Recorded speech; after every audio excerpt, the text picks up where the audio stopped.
Well, I know what you're thinking. That was close. I, too, thought the Vikings were setting up for a human centipede-themed touchdown celebration that ended up just being a harmless game of leapfrog. I know. Super disappointing. Also, the Redskins lost. We're going to talk about that next, right here on the Hawks Die.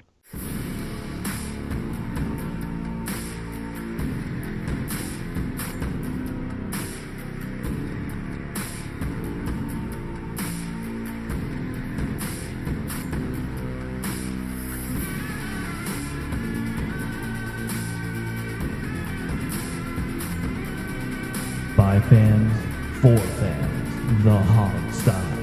And now, here's your host, Sean Conti.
Cut.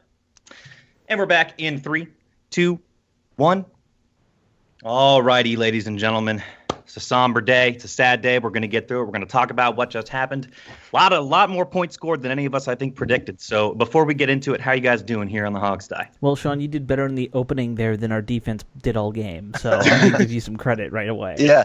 Although, was I the only one that was supremely annoyed and irritated by that stupid centipede thing? I thought that was ridiculous. The leapfrog, I mean, compared to some of the other ridiculous celebrations we've seen, it wasn't that. Well, it's like Vernon Davis gets penalized for, a bow and arrow, and these guys can organize a centipede, a team-wide centipede thing. That's and kind of what I was wrong. thinking. If you're not allowed to use props, how are you allowed to leapfrog over your teammates? Use yourselves as props. Yeah. Well, we're complaining about the celebration, the rules, but the fact remains that the Vikings celebrations was horrible all day long. So they were so bad. It was terrible. So they should have pre-planned these things 2 weeks ago just so it can look decent. I think they did try to pre-plan, and they just did a poor job of it, really. Yeah, terrible execution, unlike their actual play on the field. Yeah, well, I guess we got to get into that too. Before we do, Steve, you want to hit us with these big picture stats first? Oh God, if I have to. Yuck. All right, Kirk Cousins was 26 for 45, 327 yards, 7.3 yards per attempt, 1 TD, 1 interception, rating of 78.7, which, if I'm not mistaken, is his lowest of the season. Yeah. Let's see, rushing wise, team wise, we were 27 attempts for 81 yards, which is terrible again. Samaje Perine led the way with a whopping 35 yards on 9 carries, so 3.9 yards per attempt. One of those looked really good, though, Steve. You got to give it. Two of them looked good. He had two that were 9 yards. Yeah, 2 of them were good. Chris Thompson was 9 for 26 for 2.9 yards per attempt, long of 14. Rob Kelly, before he went out, was 4 for 10, so he wasn't doing any great shakes either. Yeah, ugly. James and Crowder, 4 receptions, 76 yards. Vernon Davis, 7 receptions, 76 yards. Maurice Harris, #free Maurice Harris, 2 receptions for 50 yards and 1 catch that deservedly belongs in the Hall of Fame. You mean Maurice Beckett Jr. Yeah, is what you meant. That was an amazing catch. It really was. Chris Thompson, 3 for 41. Josh Jackson, 4 for 30. Samaje had 1 reception, 25 yards. Ryan Grant, 3 for 25. Rob Kelly, 0 for 0. And Terrell Pryor, 0 for 0 on 0 targets. Had to get that in. Vikings-wise, Case Keenum, Hall of Famer Case Keenum was 21 for 29, 304 yards, 4 touchdown passes, 2 interceptions for a rating of 117.0. And without those interceptions, he might have just had a rating of like 852 or something. Well, before those interceptions, the announcers were talking about how he had a perfect quarterback rating. Yeah, So, that's I was just kidding, but yeah, he probably did. Latavius, as a team, the Vikings ran for 31 carries, 102 yards. Latavius Murray led the way, 17 carries, 68 yards, 4.0 yards per attempt. Receiving wise, Jarius Wright had one catch for 7 yards. David Morgan had one catch for 1 yard. Kyle Rudolph had touchdown. 5 and a touchdown. Kyle Rudolph had 5 catches for 37 yards. Stephon Diggs had 4 receptions for 78 yards, and that was it. Did I miss somebody? Oh, Adam Thielen. Gosh, That's right. About him. Yeah, I knew someone snuck under there. That's he only had 166 yards. That's all. No big deal. And 8 receptions and a touchdown. So not too terrible there. And that is offensive stats. Yikes. Where do we guys want to start this week? Should we go with Redskins offense, Vikings defense, or no? Let's go with Vikings offense, Redskins defense, because good God, the big story this week, probably. Yeah, talk about not playing up to what you did the week before. That might have been the worst performance we've seen from this defense all season long. Oh, no doubt about that. Yeah, absolutely. They struggled against Philly, who also has a really good set of wide receivers. Yeah, but you know what? They didn't look like they were getting beaten like a drum against Philly. These guys were getting beat at the point of attack. The Vikings' offensive line, they didn't have a ton of rushing yards, but the Vikings' offensive line just dominated, I thought, for the most of the game. And that's the thing, because exactly what you said, the Eagles, they weren't really running on us like at all with their running backs. It was the quarterback doing most of the work. Today, the Vikings didn't have to worry about scrambling with their quarterback. Murray had a day where I think they was averaging over 4 yards a carry. I believe they got over 100 today. When you were saying the stats, I'm not sure, but they got close to it. So it was just all around where you had trouble stopping them in both. It was just too balanced. They was calling everything where we couldn't counter. Everything that we made to counter, they had a counter attack for them. And it was 100. Josh Norman got beat like a drum today. Oh yeah, it was his worst game of the year. It was 102 yards rushing, by the way. But Josh Norman had a terrible game. Certainly by his standards. By any Josh standards. Norman, Bashad Breeland, and it's just weird because I've never, and I was tweeting today. I really had literally no explanation for why they were playing the way they were.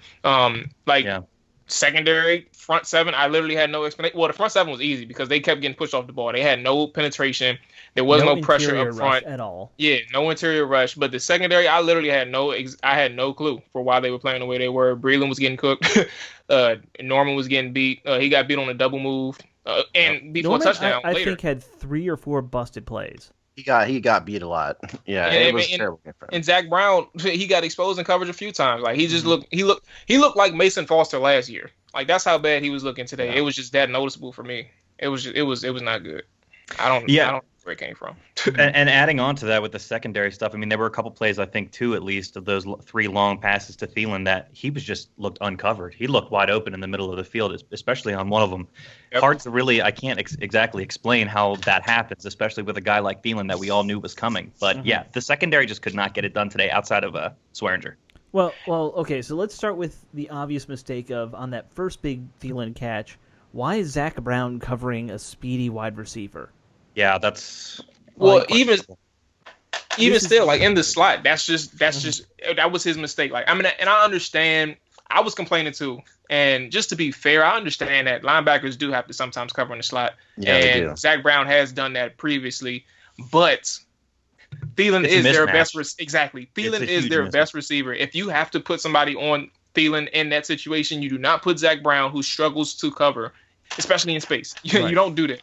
Get a safety over there. Yeah, exactly. And we understand Zach Brown has speed, but it's just a terrible situation to put Zach Brown in. He clearly bit on the first move and opened up the inside for him. So. Yeah, you don't want Zach Brown doing that. Yes, you're right. And linebackers sometimes have to cover people, but I think it goes without saying that you don't want any linebacker, no matter how fast he is, on a team's number 1 receiver. That's just dumb. No. Zach Brown has great linebacker speed. He does not have the 4.3, 4.2 speed. Well, he has great speed, period, and he's probably faster in a straight line than Thielen. But the fact of the matter is, no, not maybe. You think Zach Brown could run him in a foot race? Than Thielen. Yeah. Yes, I do. Yes, I do. But he's not. But that's not to say he's as quick. He's as agile, or he's used to covering. Yeah. He's as used to. It's not even really game speed. It's kind of is a linebacker used to covering a number one wide receiver. You know, like he got to put his hands on him. That's the only way he can stop him. He has to put his hands on him, and he didn't even touch him. And the only thing that benefits us that play is the fact that Zach Brown was actually covering Thielen. And what I mean by that is that if D'Angelo Hall was by himself, that was a touchdown. I mean, they ended up scoring on that play anyway. I mean, on that drive anyway. But D'Angelo Hall got smoked by Thielen, and the only person that made that tackle, made that play, was Zach Brown in pursuit. Yeah, no, you're right. I mean, what can you say? But he shouldn't be covering him. I agree. Shouldn't. Let's run out. I'll point this out. You know, it actually got a lot better after half for the Case Keenum for Hall of Fame campaign, because at halftime he was 11 for 14 for 188 yards, 3 touchdowns, and no interceptions. Right. It actually went pretty far downhill for him in the second half with the 2 interceptions and only 99 yards passing. So, you know, you want a positive? Hey, you held Keenum to only 99 yards. Feel good about yourself, secondary. Right. Yeah, well, I mean, and that was all Swearinger. It was all Swearinger, yeah. Sure. And Keenum was totally telegraphing that pass for, I think, that first Swearinger interception. It might have been the second, I can't remember. But that was a sort of an easy play on the ball. He read his eyes the whole way and just jumped on the route real quick. I'd like to go back to the defensive line, though, because I think we just kind of glossed over how bad they played today. I recognize. Yeah, well, I mean, I recognize, you know, they're down a lot in injuries. You know, I mean, even Arthur Jones is on IR now, for God's sakes, and we signed him off the street. I mean, I get it. But, you know, there was just no redeeming qualities today. You know, Jamal said it earlier. They got no push off. They got pushed off offensive line. You know, they brought the sack streak came to an end today. You know, they had 32 straight games with. Yeah, that's right. I was really pissed. I ain't gonna lie to you. Like those are a few streaks that I actually root for, and that was one of them. That was really well. It's over now, so we get an opportunity to start a new one. You know, put it that way. But I don't know if they just got beat by a superior offensive line, if they had a bad game, if we're truly down to guys that just shouldn't be starting, or what the deal is, but that's going to have to be corrected against the Saints, who, by the way, put up like 180 points against the Bills today. I think it's a little bit of all of those, though, Steve. I don't think it's just one problem. It might, you might be right. Maybe it's all of the above. Yeah. I mean, this is a top shelf NFC team at this point. I mean, we can't sell them short. This is a really good offense. They had weapons. We are a good defense, but I think they had a bad game, and there's just a couple mismatches that we couldn't overcome in this one, particularly with Thielen. I mean, I don't think any of us predicted it was going to be this high scoring, but now that the dust is settled, I think you can look back and kind of see. We were all in the 40s, I think, in our predictions, if not under. Total, the over and under. I disagree with you, Sean, in saying this is a good defense. I think it's a good defense by Redskins standards, but I think that the statistics will bear out that this is actually a league average off a defense, which again is much better than what we've seen in recent years past. Last year, they were almost the worst defense in the NFL, numbers-wise. And now we've risen into kind of mediocre territory, which is good. But this is not what I'd call, quote, good. High we're teens, not really low there 20s yet. Is where we're at right now. And which is an improvement, but it's not good. Yeah, after these last 2 weeks, we're definitely going to be probably 20th or lower or higher, excuse me. But it's the fact that it's a sign, because I do think we were a good defense. But after these last 2 weeks, and I understand people kept giving the defense credit, and they played well to start the game. However, people forget that there were major holes that look exactly like what happened today against the Seahawks. There were a lot of people running free against the Seahawks. With the Seahawks, there were a lot of people running free. Some penalties helped them out, helped the Redskins defense out. There were breakdowns in the secondary. And then Russell Wilson, he was doing his thing. So that's not really on the secondary. However, the same thing happened this week, and there was no pass rush. So I mean, that was really on the secondary to help the pass rush out, and we couldn't get to the quarterback, and they couldn't cover. So It was so odd. I don't know. I can't. Yeah, I mean, I think we knew that they weren't going to put a ton of pressure on Keenum just because of that offensive line. But you got to put a guy like Keenum. The instant he had people in his face, it went downhill for him slightly, and they really needed to get more pressure on him than they did. It was a failing. Okay, now I have out open in front of me the game preview from Week 10, 2016, which incidentally was also the Vikings, and then the Week 17. The 2017 preview, which is this week's. I'm not going to read all these numbers, but just for the sake of comparison, I'm seeing which one I'm on here. 4-3. Sorry, guys, I totally messed. You had up. one job, Steve. You had one. I've got a lot of jobs. Okay, no, 2016 they were 17th in points, 16th in total yards. Who are we talking about here? The this Redskins. Is 2016 Redskins defense. Okay. 17th in points in 2016, 24th in rushing yards, 31st in rushing yards per attempt, 29th in third down conversions, 26th in red zone defense. 2017, we're actually 21st in points, 16th in total yards, 16th in rushing yards, 19th in rushing yards per attempt, 16th in passing yards, 19th in third down conversions, and 21st in the red zone. So they're actually worse in points, but better by other statistical measures. Mm-hmm. So there you go. Yeah, I would. This is the kind of thing in football that can go round and round, but I'd love to see like a schedule comparison. This was tough this year. We faced the Eagles twice. They're a top shelf NFC team. The Vikings are as well. I wonder if partially it's just the pedigree. I'm not saying it's the be all end all comparison. I just think it's interesting to note. That's all. Yeah. Oh, I absolutely. mean, stats are a tricky thing. You have to do that kind of breakdown that Sean's talking about, where you have to also look at the schedules and things like that. Contact. But it's a tough, and part of it to me is always comes down to the eyeball test. Yeah. I can easily look back at last year's team and say that defense was awful.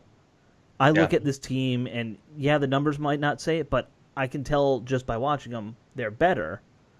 I just think with our number 1 and 2 defensive linemen out, and we're back down to Stacey McGee and Ziggy Hood starting most of the game this week. Two guys who, quite frankly, barely belong in the NFL. If they shouldn't be there. Hey, McGee made a play early in the game. Yeah, McGee made a play. In the Vikings' second drive, I made a note of it. I wrote McGee sighting in my notes here for the second Vikings drive. Harsh. Yeah. I had to. It was a positive. I was like, oh wow, McGee made a play. Ziggy Hood, I just kind of saw occupying space a lot. I can honestly say I don't think I've made a Ziggy Hood note all year. Well, I mean, it's not a bad thing. Yeah, it's not a bad thing because Ziggy's been a consistent guy, but that doesn't mean he's been playing very well. He's just been average. But who knows? Average on an average team. But basically, the amount of times I saw them dropping back on a pass and there was a very clean pocket in the, center of the field, it was just a problem. Yeah. Yeah, I agree, and I don't know why I don't know why specifically we didn't bring as much heat as we could have. I think we tried, but at the same time, frankly. But I'm about to say at the same time, we saw what happened when these guys was in man coverage. Like we couldn't check any receiver going out on a pass route. We couldn't check them. Mm-hmm. So I guess it would have been difficult to send any type of blitzes if we couldn't check anybody. So. I'd really like to know. I'd like to see somebody who's an NFL level expert on wide receivers to tell me why Adam Thielen is so good. He's got the measurables and everything, and I'm not trying to knock him in any way. He's a good receiver. What makes this guy so good? I mean, that was the best game by a wide receiver on the Redskins all year, unless I'm mistaken and forgetting somebody. 160 some yards, I think. Probably. Yeah, I think you're right. Yeah. So I don't know why. What from a technical expert level perspective, what makes him so good? I mean, I saw a bunch of busts.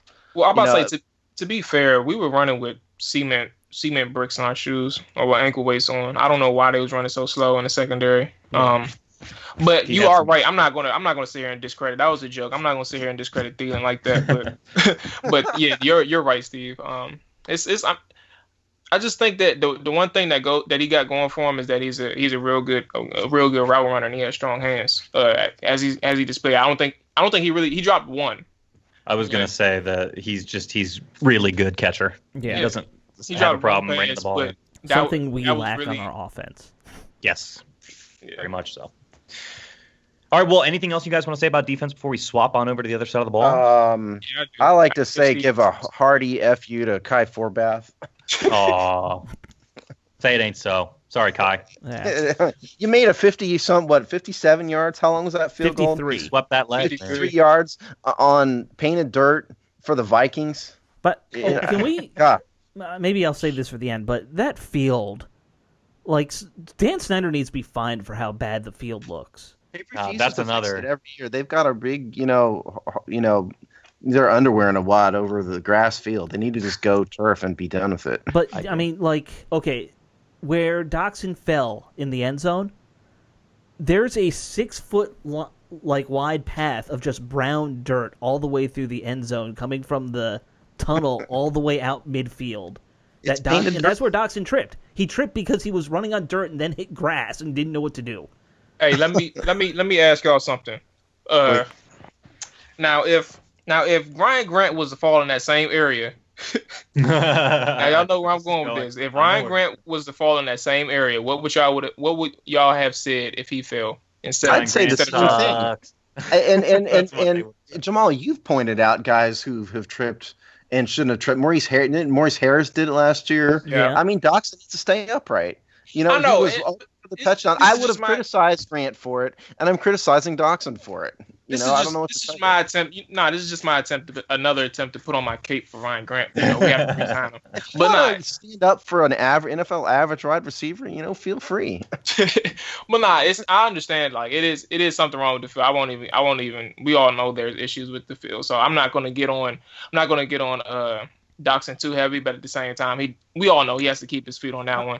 It was a great move, but it's worth nothing if you don't stay on your feet. I think the NFL needs to find the Redskins if the field is this bad only midway through the year, though. I seriously am that's wondering. The thing. I mean, it's only what is it, November? I mean, it's not like we're in the heart of wintertime here. No. I mean, how can these other places keep grass growing and somehow DC never can? Right. Yeah. I don't know. I'm not, a horticulturist. Well, hold on, Steve. You were around when they built the stadium. Was that built on like a toxic waste dump or something? Like, no, it wasn't. It was built on the soil. No. It was built on some. It was built on commercial development. It wasn't anything like that. There were like buildings there of some type, if I recall. And there's a housing area right next to it. I mean, but there was no like nuclear reactor test site there or anything that could keep grass from growing properly. No, you guys know I was tangentially involved in that stadium thing. Time. No, there's nothing like that. It's like the Redskins just, for some reason, were absent the day they went to, they put on the grass growing class. And they want it to be a big muddy field so we can just run like crazy like the old days, and it'll be this glorious moment where running backs breaking tackles covered in mud. I know, but they're just holding. I think that's the only reason. They better do something to address that and find a damn running back. There you go. On that, we could all agree. Well, and I guess we're on offense now. Yeah. So let's do it. Let's start with Samaje Perine and the running game. Yeah, let's do it. I'm glad that Samaje looked better. I'm glad. But, today was the first game I can remember where these running backs actually had some rushing lanes, at least early. Mm-hmm. They didn't look half bad, and the reason was there were holes. People were actually blocking, and the Vikings defensive line didn't get a ton of penetration, So, I mean, it's better, but I think it wasn't so much that Perine all of a sudden grew up and became a star running back. It's that the offensive line just blocked better. Am I crazy? The offensive line did do their job at the same. I give credit to Samaje, and I give credit to Chris Thompson. And I know that I've been on the Rob Kelly train in terms of him starting over Samaje. However, like this injury or not, he ain't cutting it. I'm not saying throwing. I don't say throwing the towel on people. Injury might be, by the way. It's looking like a strained MCL.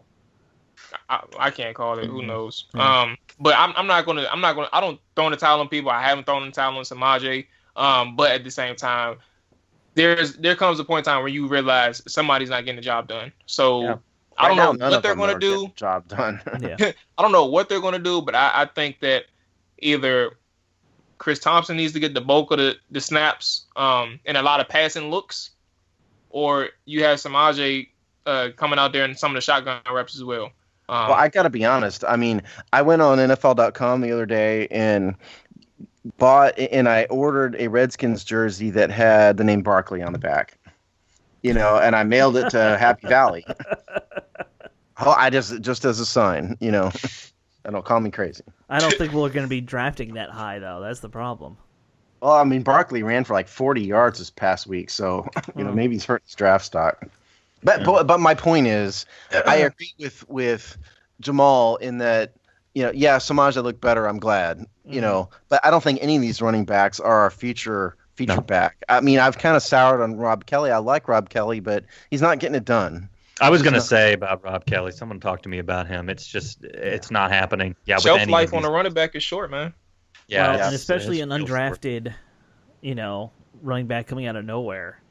We've seen this before. These guys maybe have 1-2 good years and they're done. I mean, that's what happens. Yeah, or they don't have any good years and then they're done. Yeah, that's the other thing often. that happens. Yeah. I mean, the good thing for – oh, sorry. Go ahead, man. I didn't mean to cut you off. No, that's we do this all the time. I cut you off almost all the time. You need to start cussing me out. No, it's probably best that you do that, Jamal. Continue, please. Yes, sir. I got nothing to say about these running backs that we haven't already said. Like we said before, Jay doesn't have anything to say either. Well, yeah, the only thing better does not mean good, and none of these guys are good, even if they look a little better from week to week. The only thing I'll say about the running backs, and I've said this a couple times now, I think more often not on our show. I'm starting to wondering if it's not the running backs but the coaching. I mean, you can't tell me that how many guys have come through here and we still can't find one decent running back. And Chris Thompson is great on passing downs but can't run the ball. I mean, it's getting fishy to me. And we've had the same running back coach for 5 years now. Whoever thought that Chris Thompson was ever going to be a feature back, though? I mean, I realize some of the fans out there kind of got their hopes up, but Chris Thompson isn't a feature back. That's not really what he does. I'm not saying that, but I'm just saying he looks so much better in the passing game than the running game. It's weird. Yeah, I think that's a product because you can see, anybody can see that Chris Thompson has the best vision out of any back that we have. Mm-hmm. But I think the fact that he's better in the passing game just goes to show what he can do in open field because. Mm-hmm. He's a guy who can thrive in the open field. He's a guy who has decent route running and he can catch the ball for a running back. However, if you don't have that much to work with in the running game, i.e. the offensive line not creating enough push or enough lanes for you to wiggle through, then that's a problem as well. Chris Thompson is also, and this is not blaming the offensive line completely, but he's still doing a decent job finding what he can. The offensive line is doing a decent job. However, it's not consistent. So when it's not consistent, you have him looking like Rob Kelly a few times. Like that's just what it is. So I give him a lot of credit, but I also say that the offensive line is it's not that great, but it's not terrible. Well, was I the only one that was a little surprised on the Vikings' lateral speed? Because we had a couple plays where the play call was Chris Thompson to the edge.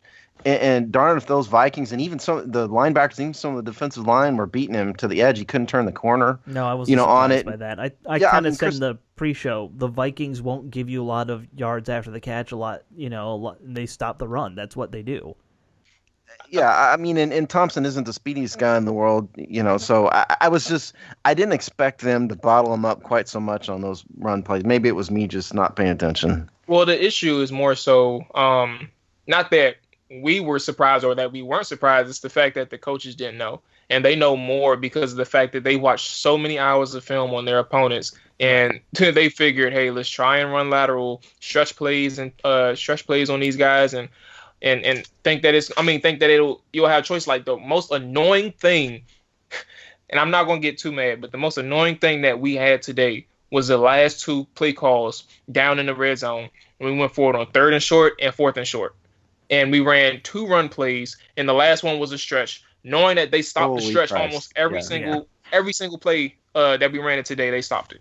I think Jay Gruden gets the go to the week, award for that. The 4th and 1 where they ran the stretch play right. Mm-hmm. Thompson with the deep handoff like that, and you're going to run a stretch play to the edge. It's just like a mind-boggling, makes you want to beat your head against the wall, dumb, ridiculous, idiotic play call. Like the worst calls all day came in the worst moment that you can call it. And it's insane because you had personally the offense, the play calling, the offense, the execution was fine all day. Like Kirk Cousins threw a pick. That's the reason it would have been back and forth.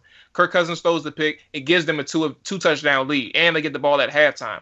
So, but at the same time, throughout the entire game, the play calling offensively was just as good as the Vikings play calling offensively. But you freeze in that moment. Like I just don't get it. I don't understand. Well, if you're gonna be honest, that stretch where the Vikings scored 3 times in a row, that's why you lost the game. Not every game really is lost or won in the fourth quarter. This game was lost with a few minutes left in the half, and then to start the third quarter. Well, it also kind of came down to 2 plays for us. If Josh Doxson doesn't trip in the end zone and Kirk Cousins doesn't overthrow, was it Doxson? Yeah. There in the end zone. I mean, that was a 10-point swing there. Mm-hmm. And it's a completely different game if those 2 plays don't happen. And I'm not knocking the Vikings. Those 2 touchdown passes or whatever. Yeah, exactly. I mean, it's a case of the Redskins as a team did not execute at the times they needed to, and the Vikings did, and then throw on dumb play calling, and that's all she wrote, And here's the thing, because I do, and I wanted to say this about the defense before we moved on. I do want to give, and I know it's hard to, but I do want to give credit for one thing that they did well today, and it was the fact that they played well in the fourth quarter. Now, what you do when you play well in the fourth quarter is you give an offense who's been moving the ball well all day, you give them a chance to get yourself back in the game. Mm-hmm. And that's exactly what happened. The defense came off with two turnovers. We came down, and I think we got within 8. Yeah. But at the same time, the only thing that was frustrating after the fact that we got within 8 is the fact that they gave up another field goal. So after you get within 8, you give up another field goal, which was unacceptable. You had to go perfect in the fourth quarter. However, you did make 2 plays to get your team back into it. The first interception yielded no points, and that's unacceptable. You cannot have that happen. You can't have it happen. But you gave your team a chance, but at the same time, we cannot ignore the fact that they went 5 for 6 on their first 6 drives for touchdowns. It's just unacceptable. Yeah, I agree. And I'd like to give DJ Swearinger credit for especially that first interception. It was a thing of beauty, great interception, great read, great catch. Both of them really excellent. Yeah, but I thought the first one was especially, in my opinion. Mm-hmm. My vote goes for that. My vote goes for that second one because the second one because Case Keenum was throwing up. He had like 3 passes where he threw up some stupid. It was the worst. It was some dumbass passes. Just put it that way. Some dumbass passes he threw up there. The first one, Josh Norman dropped. That led to a touchdown on that drive, which was it changes the momentum of the game easily that early. But the second one was the one that Swearinger picked. But the last one was a play made by Swearinger. Also a lazy throw, but however play he should have scored. But it is what it is. Oh, I like to actually give either Alex or Sean homework this next week. Go find some high school football video of kickers kicking onside kicks in high school and mail it to the it to Nick Rose, care of the Washington Redskins, at Redskins Park, because that was the worst, most god awful. Do you have the Redskins fax number by chance? Yeah, I can fax like a couple playbook things that I have lying around. I think I have it somewhere, so we can get it to you. But that was the worst attempt at an onside kick I maybe that I've ever seen. Not only did it not go 10 yards, it was a dribbler. It didn't even go high. Mm-hmm. It was just the worst attempt ever. So somebody needs to educate. Usually a ball makes that kind of move if it's like a pouring rainstorm and you tried an onside kick and, the wet field just won't let the ball roll. And the thing is, the ball went right where he aimed it. Right. It's like a bad golf shot. It's like when you can tell when a guy's putting or a girl is putting and it's going to be off because it's just lined up wrong. That was Nick. I love that analogy. Yeah, the Redskins have never been strong with that kind of. A better question would be, when's the last time we even got an onside kick successfully? That's what I'm saying. We've just never been that team. That's a good question. So I don't even remember the last time the league got one. Somebody in the league it got happens one. in the league every couple months, but Yeah, exactly. Every Not couple months. That's a long time.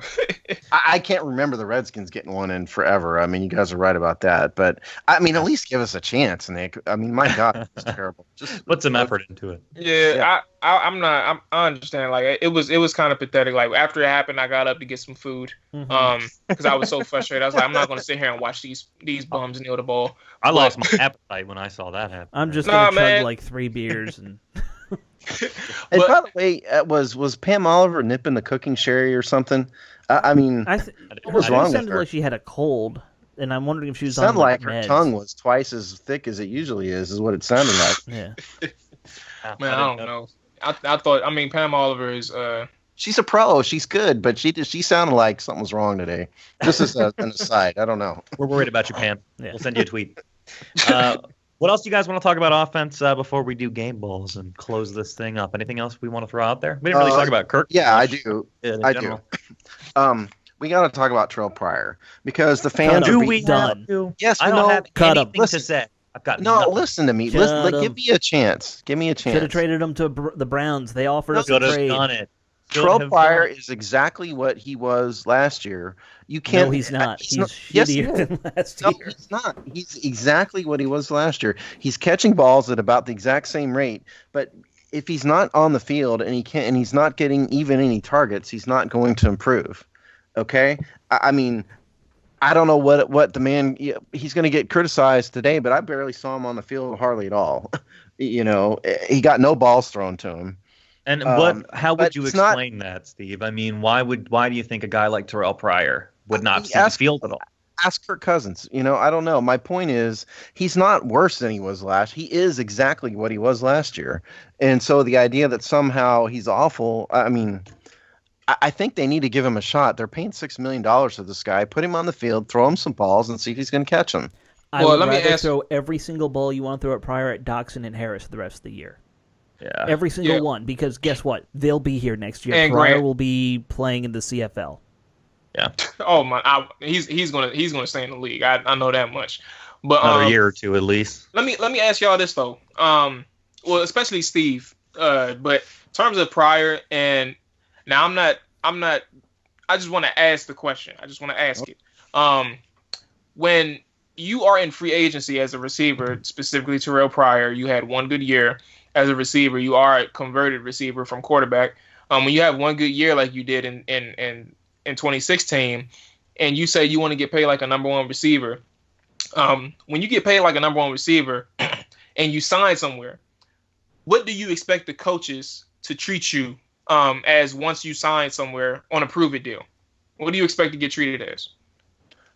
I'm not 100% sure where you're going with this. I mean, if I'm on a one-year prove-it deal, I would expect receiver. I would expect the coaches to throw him the ball and for him to perform. So you expected? I think Sean, you said it. Yeah, I know exactly where you're going. You expect to get treated like a number one receiver. Now, when it comes to Pryor, and now I've been to give him some time. I've been in that boat, but at the same time, we're 9 weeks in, 10 weeks in, and you are on a prove-it deal because you said you are a number one receiver and you want to get paid as such. If you're not performing and you're not doing things that's prototypical of a number one receiver, then we don't have time to work on you. We're going to go to the guys that we know can ball. Now, Josh Doxson has been struggling early on for, different reasons, not necessarily the same reasons Pryor's been struggling. However, he's been getting better weekly. Yeah. Pryor, yeah, I'm about to say. So I'm just saying, we brought you on to be a number one receiver. Maybe he is getting his chances are diminishing on the field because of the fact that he's not doing what we need him to do right now.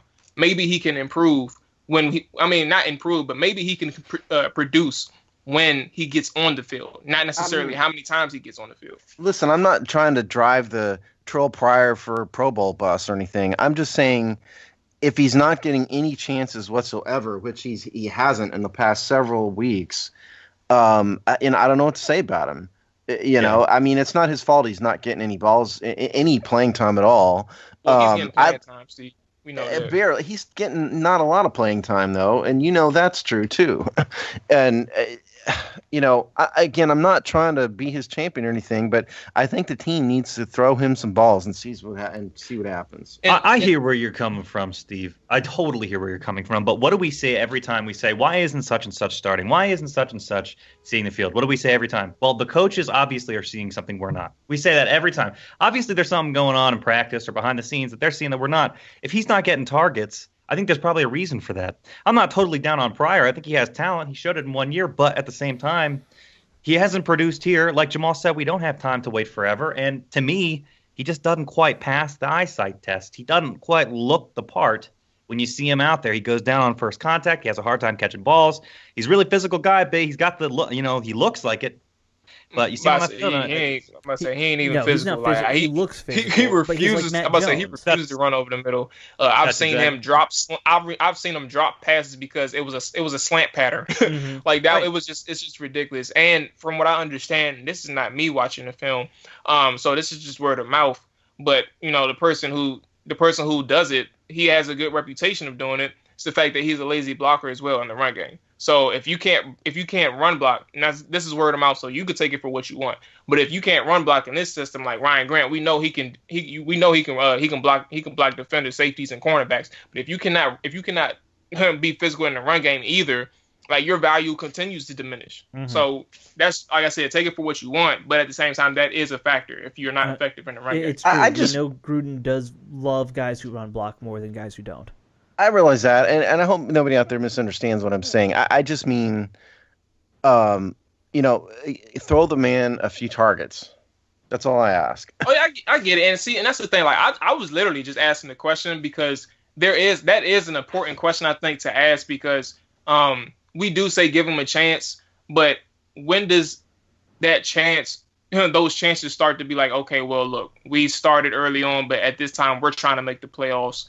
We're like every single year a team thinks Super Bowl. Like it's Super Bowl a bust for every team, not in the fans' perspective, but every year for coaches and players is Super Bowl. So they're thinking, look, this is what we need to do. If you can't get it done, we're going to go with somebody who can do it. So that's all I'm saying. It is an important question to ask, in my opinion. Yeah, not saying that's how they're thinking right now, but still. Yeah, I mean, we said it all. I mean, we can talk about this forever, but I just wanted to kind of throw that out there. It wouldn't be Washington if there was not at least one very high-profile, extremely polarizing player. We've always got at least one of those on this team. Well, it's like, but, I mean, hey, Dotson got 7 targets today, which I think may be as many he's gotten all year. So at least he's getting somebody. He got 4 balls for 30 yards. So between the two guys that were supposed to be our number 1 and 2 receiver in some way, shape, or fashion, our 2 big X receivers, neither one of them are getting it done. Dotson has shown flashes of good and great, but he's not producing tons on the field either. So he should have had 2 touchdowns today. Yeah, he should have. Definitely should have. One was his fault. One wasn't. The other one was Cousins. Yeah. Mm-hmm. I mean, we said it time and time again, week after week. I mean, the Redskins can't win without a productive running game. They can't win without X receivers who don't catch the ball. I agree. So, they still somehow put up massive yards without the X. That's the thing that blows my mind still is the yardage numbers passing are still pretty good, despite the fact that we all agree we don't have a really good receiver anywhere. No, he really spreads the ball around. We got a ton of guys that we throw balls to. Yeah. Let me ask y'all this: has Jordan Reed value to this team? Has it changed in your opinion? Yes, I think so. And the reason why I say that, I'm beginning to wonder whether or not, maybe this is just me showing my ignorance, but whether or not this system that Jay Gruden runs is somehow highlighting tight ends in a way that is making Jordan Reed look good. He's talented, no question. But Vernon Davis has looked 33 awesome. years old, I think. Yeah, but he's balling out, in the role that Reed used to have before he got hurt or, hurt the last time. So I'm wondering if, while, yes, Jordan Reed has a ton of talent, I'm wondering if for some reason Jay Gruden's system is kind of making these tight ends look good. And I thought of there's some of that. Sorry. Yeah. No, go ahead, Jamal. I was just saying I had thought about that because remember early on, Jay Gruden was like, this offense runs through Jordan Reed. So I was just thinking, like, Vernon Davis is every single week he's showing up. and we're still moving the ball very well, like Sean said. So we're still moving the ball. The question is it really running through Jordan Reed, or is he just an elite athlete? But it can still run through Vernon Davis. Might be both. Mm-hmm. Not Jordan Reed is an elite athlete for sure, but I mean, when he's healthy, he can be very elite. But one thing I happened to run across this earlier this week when I was looking at nonsense. But in Spotrac, I noticed Jordan Reed's contract says he has an opt-out year this offseason. So $10 million cap hit. Not saying that they would take it, but it's something to watch. In the context of this conversation we're having right now, yeah, I mean, that's something to be aware of. You know what? I mean, we're not in cap trouble right now. No, but I'm just thinking big picture, So how many opt-out? Is it just this year, or and he's locked in for a couple more years, or is it like I think it was optional? He signed a 5-year deal with an opt-out after year 2. So okay. So it sounds like the Norman deal then too. Like he had 2 years, right? And we had an opt-out option, or is it 3 years and an opt-out? I think Norman was 3.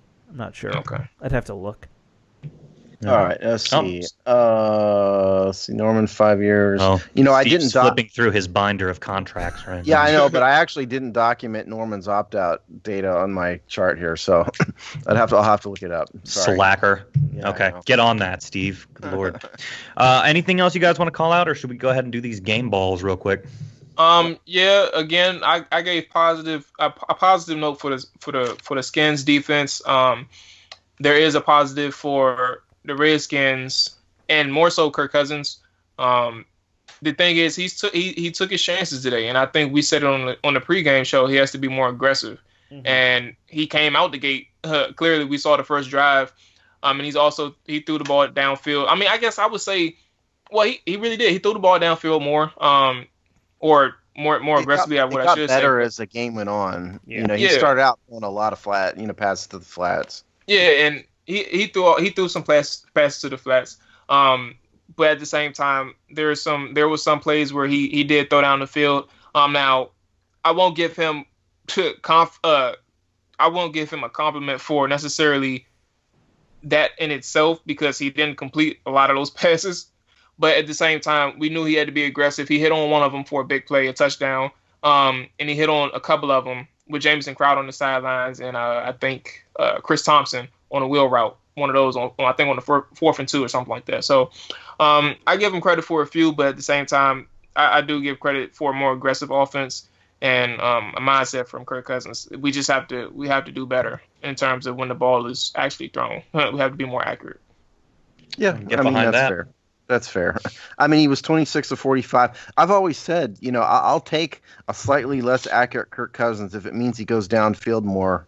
I think Montel it's a worthwhile trade. Yep. Yeah, I mean, Montel's right. And I disagree because I think that when he said that was the Josh Doxson missed touchdown where he overthrew him, and the next play was a batted ball. But I mean, I agree with him to an extent. Definitely, you want a more aggressive Cousins who's going to take that shot rather than a person who's going to look for the check down first and then miss the opportunity downfield. I think we got to do injuries before we go to game balls, Sean. Unless is that all right? Let's do it. Let's blow through them. All right. Redskins sent out a tweet about this. First of all, Ryan Grant, concussion protocol. D'Angelo Hall, knee. Will Compton, foot. Rob Kelly, knee and ankle. All those guys are getting MRIs tomorrow. And let's see, Everett went out briefly with an injury, and that was all I had for injuries right now. I mean, we're scraping the bottom of the barrel with safeties. Yeah. Now, I mean, how many? At one point, we had DJ Swearinger, and that was it in terms of healthy safeties, unless I'm mistaken. No, because Everett Fuller at safety. Oh shoot, Everett got hurt. Oh my goodness. Exactly. Yeah, Everett got hurt. He came back in though. Didn't he? He came back in. He did come back in, but I mean, he was banged up. So in terms of health, we had Swearinger and nobody. That was it. Well, the good thing is I was on my phone looking at some of the reporters. Monte Nicholson is fully healthy, so he'll be back next week regardless. That's good. We need him. Yeah, this is going to be another week of, hey, who can we bring in to fill in for blank? It's been musical chairs at the roster, and it's going to keep going. I mean, the good news today, we didn't mention this. Offensive line-wise, 4 of the 5 were healthy enough to play and get through the game. I mean, Chase Roullier started the game at center, and then Spencer Long was in, and then he was out, and then he was in, and he was out. I couldn't keep track of it all, but I mean, it's at great, a minimum, but I still think we need to put Trent Williams on IR because what the announcers were saying about his knee and his leg. Thank you, Dr. Zeese. I mean, from my perspective, it's up to him and the doctors and the trainers. I don't know. I just can't comment on the status of his knee because I don't have enough information. Well, he was saying his whole leg has no feeling. Is that a problem? Can he play? It's generally a problem if you can't have any feeling in your leg. Yes. Well, that means he gets hit there. Somebody hits him in the leg, and it won't hurt him. So what's bad about that? Yeah, the Seahawks decided this week that the concussion protocol is meaningless, so we can just decide the same thing. No, I'm being facetious, but I mean, in all seriousness, I don't know what to think about Trent's knee. I mean, to me, I've just done, like Jay said, he's done speculating. I'm done speculating too. I'm not going to say he's supposed to be on IR. I'm not going to say he's supposed to play. I don't know. If he's out there, I'll root for him. Yeah, I can get behind that too. Yeah, not much else you can really say about that one, except hope. Except hope. All right, well, what else, guys? Anything else? You ready to do this? Oh, I looked it up real quick. Norman does have an opt-out year this year. Okay, so it was after 2 years. Yeah, okay. yeah, but the cap hit would be equal to keeping him or something like that. So it's, not much of an opt-out. Yeah. So basically, his career is going to be over in Washington. No. The opposite. It's no. hey, if you don't work out, we're just going to cut you kind of opt-out. It's what, just glancing at it on Spotrac, that's what it looks like to me. Okay. Yeah. Well, I mean, his cap hit next year is $17 million. His cap hit this year is 20, so it's going down a tiny bit. Yeah. So he's playing well. Yes, today was bad. It was maybe his worst game as a Redskin, I think, off the top of my head at least. But he's been as average. Yeah. Well, to me, he's been as advertised. I mean, he's been a top flight, number one level corner at a minimum, and we need to keep him, in my opinion. I'm with you. He's done nothing to tell me let him go. Games like this happen. It's just frustrating, like the timing of which it happened. I wish it happened in a game in which we lost early in the year, not now. I feel like he shows up 15 out of 16 weeks, and then he just gets a bad matchup like this, where it's. I mean, that's everybody though. Yeah, I mean, exactly. When you don't it's a have quarterback. good enough supporting you're not cast, going to be perfect every week. Harold Green got beat sometimes. Yeah, He's not. But I guess the last thing I'll end it with too, before we get to the game balls and stuff like that, I say for Skins fans, keep your head up because we said in the pregame show, look, you're going to lose one or two games definitely for sure. This is one of the games that if you had to lose, this is one that you wanted to lose. You don't want to lose any divisional games. You need to finish at 3-0 in your division. But you really shouldn't lose any more NFC games. Period. So I said in the preview show that they needed to win. One of the two of Minnesota and New Orleans were must win, in my opinion, and they lost this one. So New Orleans is a must win, in my opinion. I'm with you. Yeah, and that's going to be a tough one. They are putting up a lot of points on teams these days, but at least the field will we can only better. hope. That's right. There you go. You got that. All right, let's do it. I'll kick things off then. I am going to make things easy and obvious. Defensively, I'm going to give this game ball to Swearinger for obvious reasons. Kind of, disappointing to see that, him fumble the ball, out of bounds there at the velocity of like a gunshot. Right. But hey, it didn't matter ultimately, so who cares? Offensively, I guess Crowder. I mean, I think I gave it to Davis, like last week or the week before that. So I'll give it to Crowder again because he's only got a couple from me this year. He also has a fumbling problem, but I just gave it to Swearinger, and he couldn't hold on to the ball either that well. So those are my two. All right. I'm going to go with you on defense. Disc jockey Swearinger gets the ball from me. Nice. And on offense, welcome Maurice Harris. One hell of a catch. You get a game ball for that. Nice. Yeah. Right. That was an awesome catch. You guys took both of mine on offense. So just for variety's sake, I'll go with Samaje Perine. He had a couple good runs there, and he had, the one 25-yard catch that was a lot of yak. So, Samaje showed up. Catch. That was a nice little play. Yeah, it was 35 yards on the ground. And we didn't score on that drive. Amazing. And we didn't score on the ground. And on defense, yeah, I mean, nobody else deserves a game ball but DJ Swearinger in the defense, in my opinion. And I'm giving a game ball to Adam Thielen, and I'm giving a game ball to Case Keenum for looking like a Hall of Famer. 2 weeks in a row where Steve gives game balls to the other team. Yeah, the man was 164 yards, in the air, receiving. He deserves it. It's a deflated ball, but he's getting a deflated game ball from me. Credit where it's due. I like it. Yeah, so I'm gonna. I mean, it's a clean sweep for us. We're going Swearinger on defense. Not just the picks that he had, but he made some. Excuse me. He made some key plays defensively in the run game as well a few times. So I got to give him the game ball.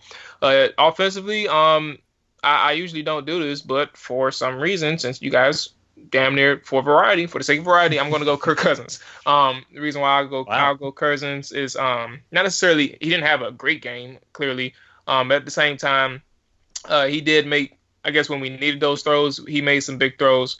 And I shouldn't say he missed some, but this is the thing. I can't stand when I get Cousins. You got to be so 100% accurate when you give him a game ball or you give him some positive news. You're gonna get some crap from the. Yeah, you know what? I'll just say F it. If you got a problem with me, just at the Hog Style, you let me know why I'm wrong. But come at me on Twitter. Hey, we got criticized for our love for calling Kurt on Twitter today. I was doing the live tweeting today, and we had at least one fan out there claim that we have said Kirk Cousins was elite, which we've never said ever. Oh, yeah. People put those like Cousins is a virus to the fan base. They'll make up anything. If you say something positive, they'll swear that you said he was elite and he's Joe. Yeah. I can tell you, none of the four of us have ever said that on any show ever. We said he deserves a contract, but that's about it. No, I think, Jamal, if you're going to give him the game ball, I think when you hand it to him, you got to throw it over his head. Well, I mean, look, 5 yards at least he'll know how it feels, right? Exactly right. But three touchdowns on the day. I mean, 2 of them were sneaks. Well, one of them was a sneak, another one was a read option, but another one was a decent pass. Mm-hmm. So, I mean, I give him the game ball for the simple fact that he kept us in the game. He did what he could.